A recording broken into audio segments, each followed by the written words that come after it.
திமுக செயல் தலைவராக ஸ்டாலின் தேர்வு செய்யப்பட்டுள்ளதை அடுத்து அண்ணா அறிவாலயத்தில் திமுக தொண்டர்கள் உற்சாக கொண்டாட்டத்தில் ஈடுபட்டனர். இது குறித்து நமது செய்தியாளர் எழில் தரும் கூடுதல் தகவல்களை தற்பொழுது பார்க்கலாம். திமுக தொண்டர்கள் மிக உற்சாகமாக இருக்கிறார்கள். அது மட்டுமல்லாமல் இத்தனை ஆண்டுகளாக பொருளாளராக இருந்து வந்த ஸ்டாலின் அவர்களை இந்த பொதுக்குழுவில் செயல் தலைவராக திமுகவுடைய பொதுக்குழு அறிவித்திருக்கிறது. உள்ளபடியே தங்களுக்கு மகிழ்ச்சியை ஏற்படுத்தி இருக்கிறது என அவர்கள் கருத்தை பதிவு செய்திருந்தார்கள். அது மட்டுமல்லாமல் ஸ்டாலின் அவர்களை செயல் தலைவர் என்று அறிவித்தவுடன் அவர்கள் பட்டாசுகளை வெடித்து உற்சாகமாக அண்ணா அறிவாலயத்தில் சுமார் ஆயிரக்கணக்கான திமுக தொண்டர்கள் அவர்களுடைய மகிழ்ச்சியை பதிவு செய்திருந்தார்கள். மகிழ்ச்சியுடன் அவர்கள் இதை கொண்டாடி வருகிறார்கள். இந்த நிலைமையில் உற்சாகத்துடன் அண்ணா அறிவாலயம் காணப்படுகிறது. சுமார் ஆயிரக்கணக்கான தொண்டர்கள் அண்ணா அறிவாலயத்தில் குவிந்து திமுகவினுடைய செயல் தலைவராக ஸ்டாலின் அறிவிக்கப்பட்டிருப்பதை மகிழ்ச்சியாக கொண்டாடி கொண்டிருக்கிறார்கள். தற்போது அண்ணா அறிவாலயத்தில் இருக்கிற திமுக தொண்டர்களிடத்தில் நாம் பேசலாம்.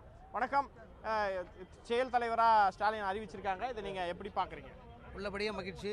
முதலில் எங்கள் இனமான பேராசிரியர் பெருந்தகையால் அரசியல் அறிமுகப்படுத்தப்பட்ட எங்கள் கழகத்தின் பொருளாளர் அண்ணன் தளபதியார் அவர்கள் படிப்படியாக முதலில் இளைஞரணி செயலாளராகவும், அடுத்தபடியாக சென்னை மாநகரத்துடைய மேயராகவும், அதுக்கு அடுத்தபடியாக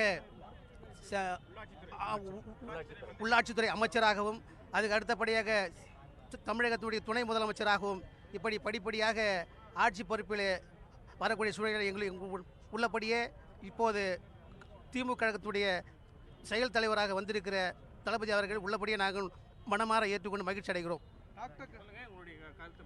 எங்களுடைய தளபதி அவர்கள் இளைஞர்களுடைய எழுச்சி நாயகர், இளைஞர்களுடைய இரத்த நாளமாய் சுவாச காற்றாய் இதய துடிப்பாய் இன்று விளங்கி கொண்டிருக்கின்றவர்கள் இன்றைக்கு செயல் தலைவராக அறிவித்திருக்கிறார்கள்.